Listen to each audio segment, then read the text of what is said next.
Kovur MLA Prashanti Reddy టార్గెట్గా మాజీ MLA Prasanna Kumar Reddy చేసిన అనుచిత వ్యాఖ్యలు వైసీపీ టీడీపీ మధ్య పొలిటికల్ కాకరేపాయి. గత కొంతకాలంగా వేమిరెడ్డి ప్రశాంతి రెడ్డి, నల్లపురెడ్డి ప్రసన్న కుమార్ రెడ్డి మధ్య జరుగుతున్న మాటల యుద్ధం ఇప్పుడు దాడులకు దారితీసింది. ప్రసన్న కుమార్ రెడ్డి అవినీతిలో పీహెచ్డీ చేశారని, ఆయన తీరు భరించలేక చాలామంది వైసీపీని వీడారని ఎమ్మెల్యే ప్రశాంతి రెడ్డి ఆరోపించారు. దీనికి కౌంటర్గా ప్రశాంతి రెడ్డి చరిత్ర మొత్తం తనకు తెలుసంటూ అనుచిత వ్యాఖ్యలు చేశారు ప్రసన్న కుమార్ రెడ్డి. ఎమ్మెల్యే ప్రశాంతి రెడ్డిపై అనుచిత వ్యాఖ్యలు చేశారంటూ నల్లపురెడ్డి ఇంటిపై నిన్న రాత్రి ఆందోళనకారులు దాడికి దిగారు. నెల్లూరు సావిత్రి నగర్లోని ప్రసన్న కుమార్ ఇంట్లోకి చొరబడి విధ్వంసం సృష్టించారు. నెల్లూరు రాజకీయాల్లో ఇప్పటివరకు దాడుల సంస్కృతి లేదని, వేమిరెడ్డి దంపతులే తన ఇంటిపై దాడి చేయించారని మండిపడ్డారు వైసీపీ నేత ప్రసన్న కుమార్ రెడ్డి. తనపై ప్రశాంతి రెడ్డి చేసిన అవినీతి ఆరోపణలకు తాను కౌంటర్ ఇచ్చానని, తానేం తప్పు మాట్లాడలేదని తన వ్యాఖ్యల్ని సమర్థించుకున్నారు ప్రసన్న కుమార్ రెడ్డి. ఇది కొత్త సాంప్రదాయానికి వీళ్ళు శ్రీకారం చుట్టారు. వేమిరెడ్డి దంపతులు డబ్బు ఉందని చెప్పి అహంభావంతో, అహంకారంతో, గర్వంతో ఇటువంటి పనులు నెల్లూరు జిల్లా చరిత్రలో ఇంతవరకు జరగలేదన్న. ఫస్ట్ టైం చూస్తున్నాము. నెల్లూరులో మాగుంట లేఅవుట్లో కూడా ఆమె పీహెచ్డీ చేసింది. ఇవన్నీ చెప్పాను. ప్రభాకర్ రెడ్డి గారికి ఒక చిన్న మనవి చేశాను, జాగ్రత్త నాయన, నిన్ను రాత్రిలో ఏమన్నా చంపేస్తారేమోనో, జాగ్రత్తగా ఉండు, ఎక్కడికి పోయినా ఒంటరిగా బాబాకు, ఎవరినైనా దగ్గర పెట్టుకొని. దాడులు చేయించే సంస్కృతి తమది కాదని ప్రసన్న కుమార్ రెడ్డి కమెంట్స్కు ఎమ్మెల్యే ప్రశాంతి రెడ్డి కౌంటర్ ఇచ్చారు. సోదరి లాంటి తనపై ప్రసన్న కుమార్ అనుచిత వ్యాఖ్యలు చేశారని, ప్రసన్న కుమార్ వ్యాఖ్యల్ని వైసీపీ నేతలు ఇళ్లలోని మహిళలు సమర్థిస్తారా అని ప్రశ్నించారు ప్రశాంతి రెడ్డి. ఇది వేమిరెడ్డి కుటుంబం సంస్కారం కాదు. ఇది యాక్చువల్గా ఈ తప్పు ఎవరు చేసినా తప్పే, దాన్ని నేను తప్పకుండా ఖండిస్తున్నాను. చెల్లెల్లాంటి నన్ను గురించి ఇంత అసభ్యంగా మాట్లాడిన ఇతని నోరు చూసి ఏ మహిళలో ఎవరు చేశారో నాకు తెలియదు. ప్రసన్న మాట్లాడిన వీడియో తీసుకుపోయి వాళ్ళ భార్యలకి, వాళ్ళ తల్లులకి, వాళ్ళ అక్కల చెల్లెలకి చూపిస్తే వాళ్ళగాన ఒక్క నిమిషం ఉండండి ఇప్పుడే వస్తాము అని చెప్పి బయటకెళ్ళి చెప్పులు తీసుకొచ్చి వాళ్ళని కొట్టకపోతే అప్పుడు ఈ నాయకులు, ఈ కార్యకర్తలు వీళ్ళందరూ ప్రసన్నను సపోర్ట్ చేయాలి. తనపై అనుచిత వ్యాఖ్యలు చేసిన ప్రసన్న కుమార్ రెడ్డిపై మహిళా కమిషన్కు ఫిర్యాదు చేస్తా అన్నారు ప్రశాంతి రెడ్డి. ఈ వ్యవహారంపై న్యాయ పోరాటం చేస్తానని స్పష్టం చేశారు. నేనైతే లీగల్గానే పోవాలనుకుంటున్నాను. ఆల్రెడీ నేను మహిళా కమిషన్కి కంప్లైంట్ ఇవ్వబోతున్నాను. డిఫమేషన్ యాక్ట్ కింద అతని కోర్టుకు లాగబోతున్నాను. పరువు నష్టం దావా వేయబోతున్నాను. నేను ప్రశాంతి రెడ్డిపై తన మాటలకు కట్టుబడే ఉన్నానని, ఎక్కడా వెనక్కి తగ్గేది లేదన్నారు ప్రసన్న కుమార్ రెడ్డి. అవసరమైతే జైలుకు కూడా వెళ్తా అంటున్నారు ఆయన. నేను వెనక్కి తీసుకోవడం లేదు. నేను నిన్న సాయంత్రం మీటింగ్లో ఏదైతే మాట్లాడానో దానికే కట్టుబడి ఉన్నాను. వెనక్కి తగ్గే ప్రసక్తి లేదు. కేసు పెట్టమనండి, మా గోవర్ధన లోపల వేసి ఉన్నారు, నన్ను కూడా వేస్తారు. హ్యాపీగా పోతాను, అత్తగారింటికి పోయినట్టు పోయిస్తాం. ఏం భయం ఏముంది?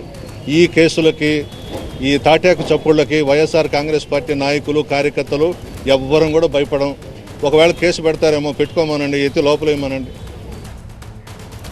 వేమిరెడ్డి ప్రశాంతి రెడ్డిపై ప్రసన్న కుమార్ రెడ్డి వ్యాఖ్యల్ని టీడీపీ కూటమి నేతలు తప్పుబట్టారు. వైసీపీ నేతలకు మహిళల పట్ల గౌరవం లేదని డిప్యూటీ సీఎం పవన్ కళ్యాణ్, మంత్రి నారా లోకేష్ సహా టీడీపీ నేతలు విమర్శలు చేశారు. ప్రసన్న కుమార్ రెడ్డిపై జగన్ చర్యలు తీసుకోవాలని డిమాండ్ చేశారు. ఇటు నల్లపురెడ్డి వ్యాఖ్యలపై ఏపీ మహిళా కమిషన్ కూడా సీరియస్ అయింది. నల్లపురెడ్డి వ్యాఖ్యలు సభ్య సమాజం తలదించుకునేలా ఉన్నాయని మహిళా కమిషన్ చైర్పర్సన్ రాయపాటి శైలజ అన్నారు. ఈ వ్యాఖ్యల్ని మహిళా కమిషన్ తీవ్రంగా పరిగణిస్తోందని, వేమిరెడ్డి ప్రశాంతి రెడ్డి ఫిర్యాదుపై విచారించి చర్యలు తీసుకుంటామని రాయపాటి శైలజ చెప్పారు.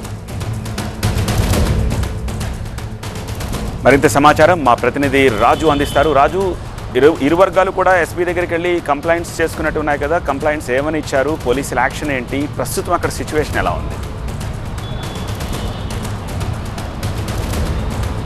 ప్రస్తుతం అయితే కొవ్వూరు కొట్టాట పీక్స్కి చేరుకుంది. ఎందుకంటే ప్రస్తుతము ఉద్రిక్త పరిస్థితుల్లో నెల్లూరులో నెలకొన్న పరిస్థితి స్పష్టంగానే కనిపిస్తుంది. ఒకవైపు వేమిరెడ్డి ప్రశాంత్ రెడ్డి ఎస్పీని కార్యాలయానికి చేరుకొని ఫిర్యాదు చేశారు. మరోవైపు నిన్న రాత్రి నుంచే ఫిర్యాదు చేశారు కాబట్టి నిన్న రాత్రి ఫిర్యాదు చేసిన మేరకే ఈరోజు మాజీ మంత్రి అనిల్తో పాటు నల్లపరెడ్డి ప్రసన్న కుమార్ రెడ్డి కూడా ఎస్పీ కార్యాలయం చేరుకొని ఫిర్యాదు ఇచ్చారు. అంటే రెండు వర్గాల నుంచి ఫిర్యాదు అందుకున్నటువంటి పోలీసులు అసలు తప్పెవరిది తేల్చాల్సి ఉంది. అయితే ఇప్పటి వరకు కూడా ఈ ఘటనపై ఓ ఉద్రిక్త పరిస్థితి ప్రస్తుతం నెల్లూరులో కొనసాగింది. రాజకీయంగా కూడా చాలా హీటెక్కిన పరిస్థితి కనిపిస్తుంది. అయితే ముందు నుంచి కూడా సమీప బంధువులు అయితే ఏడాదిగా వీళ్ళిద్దరి మధ్య కొట్లాట కొనసాగుతూనే ఉంది. ఇప్పటి వరకు విమర్శల దాకా ఉండేది ఇప్పుడు ఏకంగా దాడుల వరకు వచ్చింది. అంటే ఖచ్చితంగా నెల్లూరు రాజకీయాల్లో ఇదో కొత్త సంస్కృతికి దారి తీసిందన్న విషయం అయితే చాలా స్పష్టంగా అర్థమవుతున్న పరిస్థితి. అయితే ఎస్పీని కలిసినటువంటి ప్రశాంత్ రెడ్డి చెప్తున్నది ఒకటే, ఏ మహిళకు ఇలాంటి దారుణమైన అవమానం జరగకూడదు, నల్లపరెడ్డి ప్రసన్న కుమార్ రెడ్డిని వెంటనే అరెస్ట్ చేయాలి,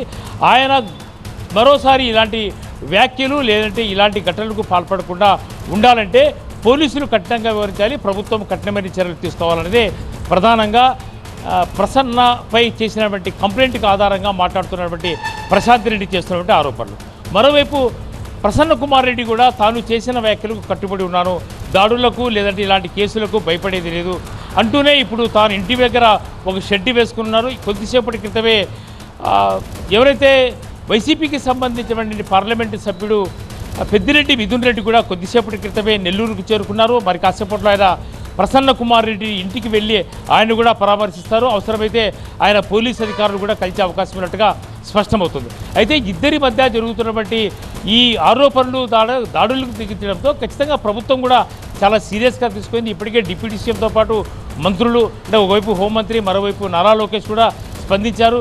ఇలాంటి ఘటనలు ఉపేక్షించేది లేదు, ఖచ్చితంగా మహిళలపై దారుణంగా వివరించిన వ్యక్తులు అలాంటి సంస్కృతి వైసీపీదని చెప్తున్న పరిస్థితుల్లో ఖచ్చితంగా వైసీపీ నుంచి కౌంటర్స్ వస్తున్నాయి, మరోవైపు నుంచి టీడీపీ నుంచి కౌంటర్స్ వస్తున్నాయి. కాబట్టి ఏ రకంగా ఈ వ్యవహారాన్ని రాజకీయంగా మరింత కాకరేపోతుందనేది వేచి చూడాల్సిన అవసరమైతే ఉంది. అయితే ఇద్దరు కూడా తగ్గేదే లేదన్నట్టు ఒకవైపు ప్రశాంత్ రెడ్డి కానీ లేదంటే ప్రసన్న కుమార్ రెడ్డి కూడా ఇద్దరు మాట్లాడుతున్నారు. అయితే ప్రసన్న కుమార్ రెడ్డి ఖచ్చితంగా డిమాండ్ చేస్తున్నది ఒకటి, తన ఇంటిపై జరిగిన దాడి ఒక హత్యాయత్నం కేసుగా పరిగణించాల్సిన అవసరం ఉంది. వేమిరెడ్డి దంపతులను ఇందులో నిందితులుగా చేర్చాలన్న ప్రధాన డిమాండ్ వినిపిస్తుంటే ఖచ్చితంగా వేమిరెడ్డి ప్రశాంత్ రెడ్డి చేస్తున్నది మాత్రము ప్రసన్న కుమార్ రెడ్డిని వెంటనే అరెస్ట్ చేసి జైలుకు పంపాలని చెప్పి డిమాండ్ చేస్తున్న నేపథ్యంలోనే రాజకీయ రచ్చ ప్రస్తుతము పీక్స్కి చేరుకుంది. ఈ ఘటన మరింత ఉద్రిక్త పరిస్థితికే దారితీసే అవకాశం ఉన్నట్టుగా ఇప్పుడు నెల్లూరులో పరిస్థితులు స్పష్టమవుతున్నాయి. రైట్ రాజు. తెలంగాణలో సవాళ్ల రాజకీయం మరింత వేడెక్కింది. రైతు సంక్షేమంపై దమ్ముంటే బీఆర్ఎస్ నేతలు చర్చకు రావాలన్న సీఎం రేవంత్ వ్యాఖ్యలను స్వీకరిస్తున్నట్లుగా 2 రోజుల క్రితం ప్రకటించారు కేటీఆర్. ఇవాళ సోమాజిగూడ ప్రెస్ క్లబ్ లో చర్చకు రేవంత్ రావాలంటూ సవాల్ చేశారు. అందుకు తగ్గట్లుగానే సోమాజిగూడ ప్రెస్ క్లబ్ కు వచ్చారు కేటీఆర్. సీఎం రేవంత్ ఢిల్లీలో ఉన్నారు కాబట్టి మంత్రులు వచ్చినా కూడా వాళ్లతో చర్చలు చేపట్టేందుకు తాము సిద్ధమని ప్రకటించారు. కొద్దిసేపు సోమాజిగూడ ప్రెస్ క్లబ్ లో వేచి ఉన్న కేటీఆర్ ఆ తర్వాత సీఎం రేవంత్ కాంగ్రెస్ ప్రభుత్వం తీరుపై తీవ్ర స్థాయిలో ధ్వజమెత్తారు. రేవంత్ కు రచ్చ చేయడం తప్ప చర్చ చేయడం రాదన్నారు. సవాల్ చేసి మాట తప్పడం రేవంత్ కు అలవాటే అని విమర్శించారు. రేవంత్ టైము డేటు చెప్తే ఇంకోసారి ఆయనతో చర్చించేందుకు తాము సిద్ధంగా ఉన్నామన్నారు. అయితే కేటీఆర్ పై కాంగ్రెస్ నేతలు కూడా అదే స్థాయిలో ఫైర్ అయ్యారు. అసెంబ్లీలో చర్చ చేపడదామంటే కేటీఆర్ బయట డ్రామాలు చేస్తున్నారని విమర్శించారు. కేటీఆర్ అడ్డగోలు మాటలు మానుకోవాలని డిప్యూటీ సీఎం భట్టి విక్రమార్క హెచ్చరించారు. భవిష్యత్తులో బీఆర్ఎస్ కి డిపాజిట్లు కూడా రావన్నారు. దమ్ముంటే అసెంబ్లీలో తేల్చుకుందామని, అసెంబ్లీలోని చర్చకు కేసీఆర్ రావాలంటున్నారు.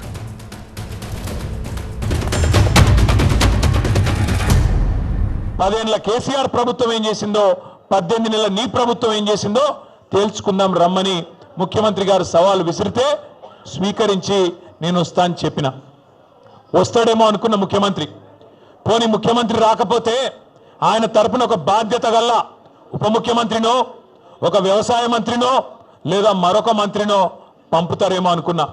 కానీ వాళ్ళు తేలిపోయింది, రేవంత్ రెడ్డికి రచ్చ చేయడం వచ్చు తప్ప చర్చ చేయడం రాదు అనేది మాత్రం ఖరాఖండిగా తేలిపోయింది. సవాల్ని స్వీకరించాల్సిన కేసీఆర్ గారు స్వీకరించకుండా ఇంకో ఆయన బయలుదేరింది. నేను వస్తానని ఆ ప్రెస్ క్లబ్కి వచ్చింది. ముఖ్యమంత్రి గారు చెప్పింది ఏంది, మీకు అర్థమైంది ఏంది? ముఖ్యమంత్రి గారేమో ఆనాటి మాజీ ముఖ్యమంత్రి గారిని శాసనసభకు రండి అని సవాల్ ఇస్తే ఆయన్ని మీరేమో శాసనసభకు రానియకుండా మేమున్నాంలే అని అక్కడికి ప్రెస్ క్లబ్కి వచ్చి నేను సవాల్ స్వీకరిస్తున్నాను, వెయిట్ చేస్తున్నాను అంటే ఈ రాష్ట్ర ముఖ్యమంత్రి ప్రెస్ క్లబ్లోకి వచ్చి సవాలు విసిరేటటువంటి పెద్ద మనిషి రాకుండా ఎవరు పడితే వాళ్ళు వచ్చి మీరు రండి చర్చిద్దామంటే ఎస్. రేవంత్ రెడ్డి గారికి మళ్ళొక మాట చెప్తా ఉన్నాను, నువ్వు ముఖ్యమంత్రివి, నేను ఒప్పుకుంటా. నువ్వు నాకంటే ఎక్కువ బిజీగా ఉంటావు, నీకు నాకంటే ఎక్కువ పని ఉంటుంది, నేను ఒప్పుకుంటా. అందుకే మళ్ళొకసారి చెప్తా ఉన్నా ముఖ్యమంత్రి గారు, ప్లేస్ మీరే డిసైడ్ చేయండి, టైం మీరే డిసైడ్ చేయండి. ఆఖరికి నీ జూబ్లీ హిల్స్ ప్యాలెస్కు రమ్మంటే కూడా తప్పకుండా వస్తాం. కానీ మీరు ఏ అంశం మీద చర్చ పెట్టినా మేము సిద్ధంగా ఉన్నాం. మీకు సవాలు స్వీకరించాలని ఆలోచన కానీ లేకపోతే మీరు చెప్పింది నిజమని మీరు నమ్ముతా ఉంటే శాసనసభకు రండి. మేము లెక్కలతో సహా ఈ ముఖ్యమంత్రి ఈ రాష్ట్ర ప్రభుత్వం నిరూపించడానికి సిద్ధంగా ఉందని చాలా స్పష్టంగా ఈ సభ నుంచే రాష్ట్ర ప్రజలందరికీ తెలియజెప్పే కాదు, ఆ టీఆర్ఎస్ నాయకత్వానికి కూడా చెప్తాను. మా ప్రతినిధి రాకేష్ లైవ్ లో జాయిన్ అయ్యారు మరింత సమాచారంతో. రాకేష్, ఒక పక్క కేటీఆర్ ఏమో చర్చకొచ్చే ధైర్యం కాంగ్రెస్ పార్టీకి లేదు అంటారు, మరోవైపు కాంగ్రెస్ పార్టీ ఏమో చర్చించాల్సిన అసెంబ్లీకి రాకుండా బయట డ్రామాలు ఎందుకు కేటీఆర్ చేస్తున్నారని కాంగ్రెస్ పార్టీ అంటుంది. అసలు ఏంటి చర్చ, రచ్చ రాజకీయాలు? ఇది ఈ నెల 4న మొదలైంది. ముఖ్యమంత్రి రేవంత్ రెడ్డి ఒక ఛాలెంజ్ విసిరారు. కేటీఆర్ కానీ కేసీఆర్ కానీ పార్టీ నుంచి ఇద్దరిట్లో ఎవరు వచ్చినా కానీ రైతు సంక్షేమ పథకాలపై చర్చకు సిద్ధం, బహిరంగ చర్చకు కూడా సిద్ధం, అవసరమైతే అసెంబ్లీలోనే పార్లమెంట్లో ఎక్కడైనా చర్చిద్దామంటూ ఆయన ఒక సవాల్ విసిరారు. ఆ నెక్స్ట్ డేనే 5th రోజు కేటీఆర్ ప్రెస్ మీట్ పెట్టి నా పేరు తీసుకున్నారు కాబట్టి, కేసీఆర్ లేదా కేటీఆర్ అనే 2 పేర్లు తీసుకున్నారు కాబట్టి నేను చర్చకు సిద్ధం, ఎక్కడైనా పర్వాలేదు, వాళ్ళకి 24 గంటలు టైం ఇస్తున్నా, 24 గంటల్లో ఎక్కడ చర్చిస్తారో ప్లేస్, డేట్ చెప్పాలి, లేకపోతే బై డిఫాల్ట్గా నేను 8th రోజు ఇక్కడ హైదరాబాద్ ప్రెస్ క్లబ్ని బుక్ చేస్తాను, అక్కడ 11 గంటలకు అవైలబుల్గా ఉంటాను, ముఖ్యమంత్రి కోసమో లేకపోతే కాంగ్రెస్ ప్రతినిధులు ఎవరు వచ్చినా కూర్చోడానికి ఒక చైర్ అరేంజ్ చేసి పెడతాము, అక్కడ అన్ని ఏర్పాట్లు చేసి పెడతాం, రండి డిస్కస్ చేద్దామంటూ ఆ రోజు సవాల్ విసిరారు. అనుకున్నట్టుగానే ఈరోజు ఉదయం 11 గంటలకు తెలంగాణ భవన్ నుంచి బయలుదేరి కేటీఆర్ ప్రెస్ క్లబ్కి వెళ్ళారు. ప్రెస్ క్లబ్లో 2 చైర్లు పెట్టారు. ఒక చైర్కి పూర్తిగా హానరబుల్ సీఎం రేవంత్ రెడ్డి అంటూ స్టిక్కర్ కూడా అంటించారు. ఆయన పక్కనే పెట్టుకున్నారు ఆ చైర్ను. ఆ ఖాళీ చైర్ పక్కనే ఇంకొక చైర్ వేసుకొని కేటీఆర్ కూర్చున్నాడు. గంట సేపు అక్కడ వెయిట్ చేశారు. ఆయనతో పాటు పార్టీ ప్రతినిధులు ఉన్నారు, మాజీ మంత్రులు ఉన్నారు, ఎమ్మెల్యేలు ఉన్నారు, అందరూ కూడా 1 అవర్ వెయిట్ చేశారు. 1 అవర్లో ఆయన ఒక అప్పీల్ కూడా చేశారు. ప్రభుత్వంలో ఉన్న ఎవరైనా బిజీగా ఉంటే, ముఖ్యమంత్రి బిజీగా ఉంటారు, మంత్రులు బిజీగా ఉంటారు, అట్లీస్ట్ ఎవరినో ఒకరిని రిప్రజెంటేటివ్గా పంపించండి, ఎవరితోనైనా మేము డిస్కస్ చేస్తాం. మీ ప్రభుత్వం చేసింది 10 ఏళ్లలో బీఆర్ఎస్ చేసినటువంటి యాక్టివిటీ ఏంటి, బీఆర్ఎస్ రైతుల కోసం ఎంత చేసింది, రైతు బంధు ఎంత రిలీజ్ చేసింది, రైతు బీమాను ఎంత చెల్లించింది, వీటన్నిటి మీద మీ లెక్కలు చెప్పడానికి సిద్ధంగా ఉన్నాయి. ఈ 2 ఏళ్లలో కాంగ్రెస్ ప్రభుత్వం రైతులకు ఇచ్చింది ఎంతో కూడా చెప్పాలి, దీని మీద డిస్కస్ చేద్దాం, అన్ని విషయాలు మాట్లాడుకుందాం రండి అంటూ 1 అవర్ వెయిట్ చేశారు. ఆ తర్వాత ప్రెస్ మీట్ పెట్టారు. ఆ ప్రెస్ మీట్లో కొన్ని కామెంట్ చేశారు, వెళ్ళిపోయారు. ఆ తర్వాత కాంగ్రెస్ కౌంటర్స్ మొదలుపెట్టింది. మేము అడిగింది కేసీఆర్ని రమ్మని, కేసీఆర్ని ప్రతిపక్ష నేత హోదాలోనో పార్టీ అధ్యక్షుడి హోదాలోనో రావాలి, ఆ ఛాలెంజ్ని స్వీకరించడానికి కేటీఆర్ ఎవరు, కేటీఆర్కు ఉన్నటువంటి అర్హత ఏంటి, దమ్ముంటే రండి అసెంబ్లీలో చర్చిద్దామంటూ కాంగ్రెస్ కూడా ఇప్పుడు సవాలు విసురుతుంది. ఇక దీనిపైన బీఆర్ఎస్ కూడా రియాక్ట్ అవుతుంది. అసెంబ్లీ పెట్టాల్సింది ప్రభుత్వం అసెంబ్లీ పెట్టి ప్రతిపక్షాలకు మాట్లాడే అవకాశం ఇస్తే ఖచ్చితంగా వస్తాం, ఎన్ని గంటలైనా ఎన్ని రోజులైనా డిస్కస్ చేస్తామంటున్నారు. ఇక సవాళ్ళు కొనసాగుతూనే ఉన్నాయి. రైట్ రాకేష్. ఇక మాజీ ఏఎన్సీ అనిల్ కుమార్ మరోసారి కాళేశ్వరం కమిషన్ ముందు హాజరయ్యారు. గతంలో ఇచ్చిన తప్పుడు స్టేట్మెంట్ పై ఆయన నుంచి వివరణ తీసుకున్నారు. గతంలో మేడిగడ్డ, అన్నారం, సుందిల్లా ఆనకట్టలకు గ్రౌటింగ్ పై అనిల్ కుమార్ వివరణ ఇచ్చారు. అయితే బరాజ్కు గ్రౌటింగ్ చేసిన విషయాన్ని ఎంక్వైరీలో మాజీ ఈఎన్సీ దాచిపెట్టడంపై కమిషన్ ఆగ్రహం వ్యక్తం చేసింది. దీంతో ఆయనకు మరోసారి కమిషన్ నోటీసులు ఇచ్చింది. వాస్తవానికి ఈ నెల 9న విచారణకు రావాలని కమిషన్ ఆయనకు సూచించినా ఆయన ఒకరోజు ముందుగానే కమిషన్ ముందు హాజరయ్యారు. మేడిగడ్డ బరాజ్ కుంగిన తర్వాత జరిగిన గ్రౌటింగ్ పనులకు సంబంధించిన విషయాలపై కమిషన్ ఆయన్ను ప్రశ్నించింది. గ్రౌటింగ్ ఎవరు చెప్తే చేశారని అనిల్ను ప్రశ్నించింది కమిషన్. మరోవైపు కాళేశ్వరం కమిషన్ విచారణ తుది దశకు చేరుకుంది. బరాజ్ల డిజైన్, నిర్మాణం, నాణ్యత, నిర్వహణ అంశాలపై జస్టిస్ పిసి ఘోష్ ఇప్పటికే సమగ్ర విచారణ చేపట్టారు. ఇప్పటికే 115 మందిని విచారించిన కమిషన్ వాంగ్మూలాలను రికార్డు చేసింది. కేసీఆర్, హరీష్ రావు, ఈటెల రాజేందర్ని కూడా విచారించింది. వీరంతా కేబినెట్ ఆమోదంతోనే కాళేశ్వరం ప్రాజెక్టును నిర్మించామని చెప్పడంతో అప్పటి కేబినెట్ మినిట్స్ పై ఫోకస్ చేశారు justice PC Ghosh. Kaleshwaram lift irrigation అనుబంధ ప్రాజెక్టులకు సంబంధిత గత ప్రభుత్వ కేబినెట్ మినిట్స్ అందాయని కమిషన్ ఆఫీస్ తెలిపింది. ఈ నెల 27 తర్వాత ఫైనల్ రిపోర్ట్ ఇవ్వనుంది కమిషన్. పూర్తి సమాచారాన్ని మా ప్రతినిధి శ్రవణ్ అందిస్తారు. శ్రవణ్, ఎందుకు అబద్ధం చెప్పాల్సి వచ్చింది, తప్పుడు ఇన్ఫర్మేషన్ ఇవ్వాల్సి వచ్చింది, దానిపై వివరణ అడిగితే అనిల్ ఎలాంటి సమాధానం ఇచ్చారు, అలాగే ఫైనల్ రిపోర్ట్ చాలా కీలకంగా మారనుంది, ఫర్దర్ స్టెప్ ఎలా ఉండబోతుంది, యాక్షన్ ఎలా ఉండబోతుంది? కాళేశ్వరం కమిషన్కి సంబంధించి ఫైనల్ డ్రాఫ్ట్ని అయితే Kaleshwaram commission chairman PC Ghosh డ్రాఫ్ట్ని అయితే సిద్ధం చేశారు. అయితే ప్రతినిధులను ముగ్గురు ప్రజాప్రతినిధులను పిలిచి వాళ్ళని విచారించిన తర్వాత వాళ్ళు చెప్పిన అంశాలను ఇటు కమిషన్ రిపోర్ట్లో పొందుపరిచే ప్రాసెస్ జరుగుతుంది. దానిలో భాగంగానే ఇక్కడ మినిట్స్ అప్పుడు క్యాబినెట్ ఆమోదంతోనే ఈ కాళేశ్వరం సంబంధించిన నిర్ణయం జరిగిందని చెప్తే దానికి సంబంధించిన మినిట్స్ని గవర్నమెంట్ నుంచి రిసీవ్ చేసుకున్న తర్వాత ఆ మినిట్స్లో సంబంధించిన అంశాలను ముగ్గురు ప్రజాప్రతినిధులు ఏం చెప్పారో వాటికి సంబంధించిన అంశాలను బేరేజ్ వేసుకొని దాని ఒక ఫైనల్ రిపోర్ట్ని తయారు చేస్తున్నారు. ఇక ఈఎన్సీ అనిల్ అంటే ఈఎన్సీ జనరల్గా ఉన్న అనిల్ సంబంధించిన అంశం కూడా ఇక్కడ కాళేశ్వరం కమిషన్ ప్రస్తావించింది.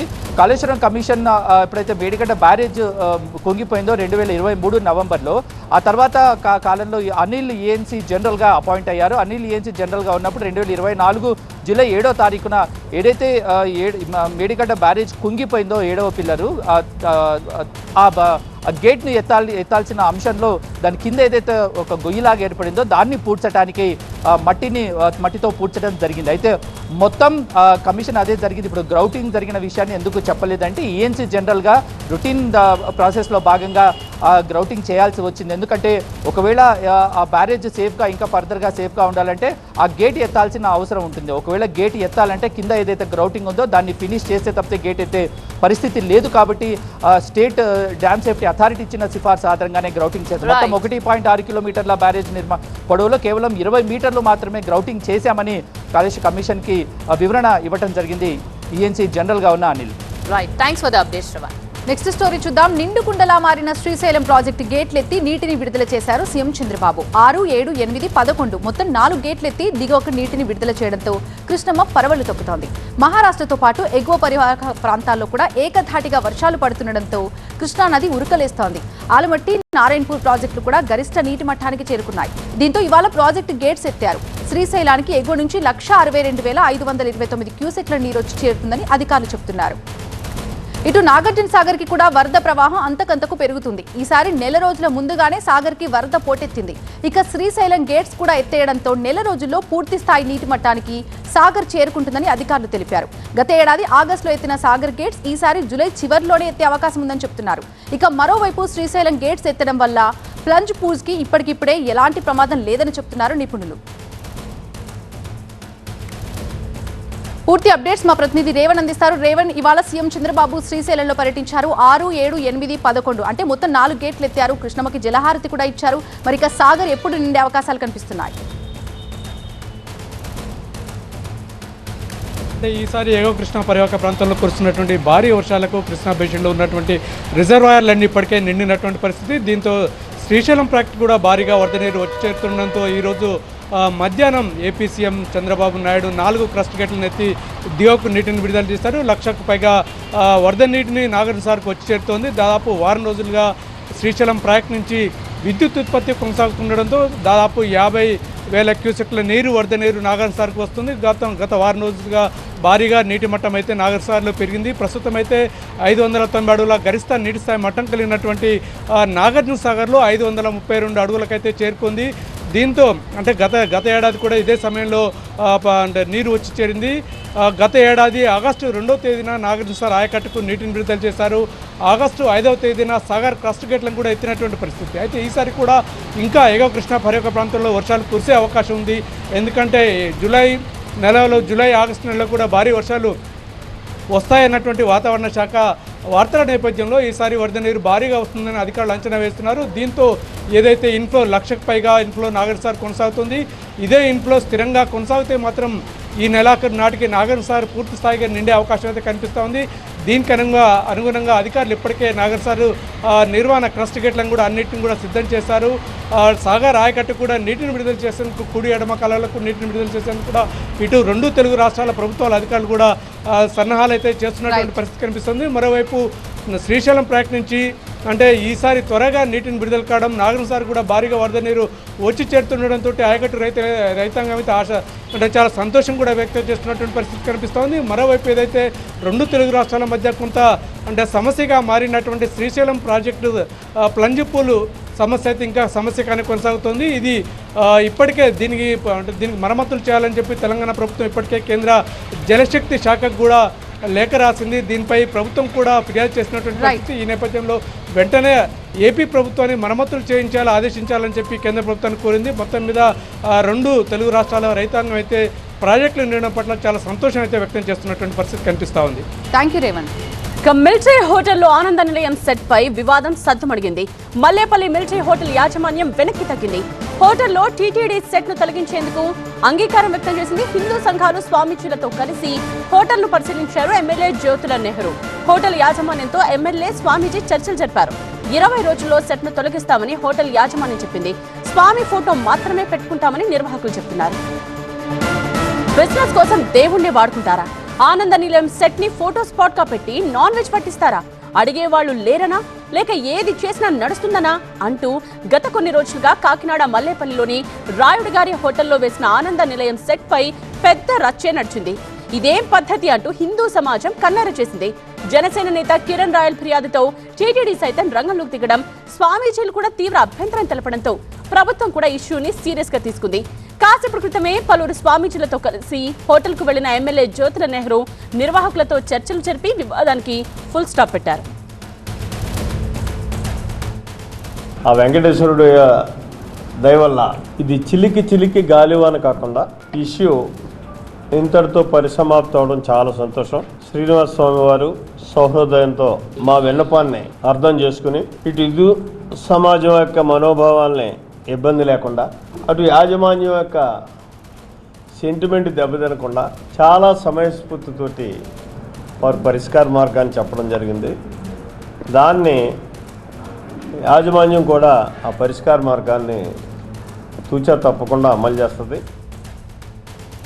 స్పెషల్ కరెస్పాండెంట్ సత్య లైవ్ లోనే ఉన్నారు మరిన్ని డీటెయిల్స్ తో. సో సత్య, ఖచ్చితంగా వివాదానికి ఫుల్ స్టాప్ పడిందనే భావించాలి చర్చలు జరిగిన తరువాత, వాళ్ళు డెసిషన్ విన్నాక. అయితే 20 రోజుల సమయం ఎందుకు తీసుకున్నారు?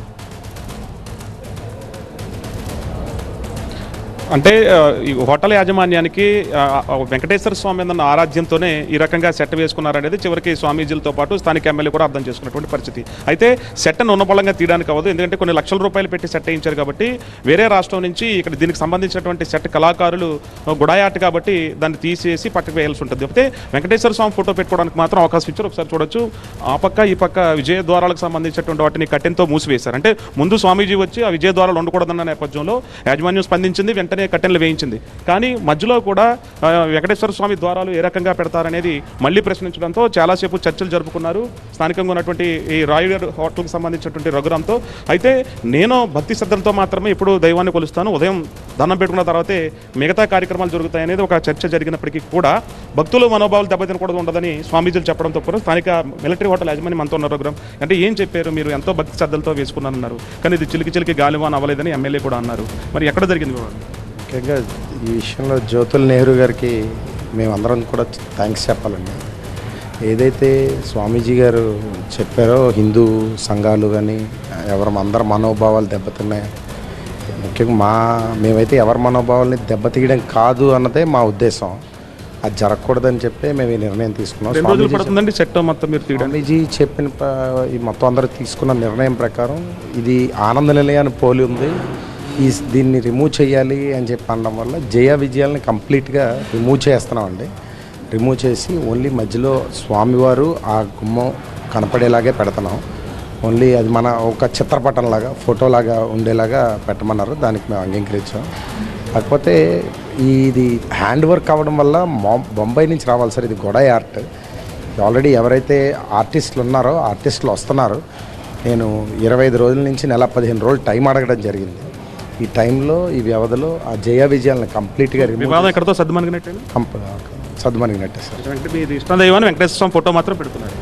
వెంకటేశ్వర స్వామి ఫోటో, ఈ గుమ్మాలు కూడా ఉంటాయి సార్. అది కాకపోతే జయ విజయాలను తీసేసి ఆ పైన అది క్లోజ్ చేసి, ఇదేంటంటే ఆనంద నిలయాన్ని పోలి ఉంది అని చెప్పి అంటున్నారు కదా, అది లేకుండా చేద్దాం అన్నదే అందరి ఉద్దేశం సార్. ఎవరి మనోభావాలు దెబ్బతీయకూడదు ఇందులో అన్నదే అందరి ఉద్దేశం. ఇది మిలిటరీ యాజమాన్యం యొక్క హోటల్ ఉద్దేశం ఏంటంటే ఎవరి మనోభావాలు దెబ్బతీయకుండా ఉండేందుకే స్వామీజీకి ఈ రకంగా మేము హామీ ఇవ్వడం జరిగింది. అందులో భాగంగానే ఆనందనీయాలను సెట్ పోలి ఉందని ఆయన అనుకున్నారు కాబట్టి చుట్టూ ఉన్నటువంటి జయాభిజయాలకు సంబంధించినటువంటి విగ్రహాలను తొలగించేసి వెంకటేశ్వర స్వామి ప్రతిమ ఒకటే హోటల్లో పెట్టుకుంటామంటూ హోటల్ యాజమాన్యం అయితే చెప్తుంది. ఇది మల్లేపల్లి మిలిటరీ హోటల్కి సంబంధించిన అప్డేట్. రైట్ సత్య, ఇది 5/5.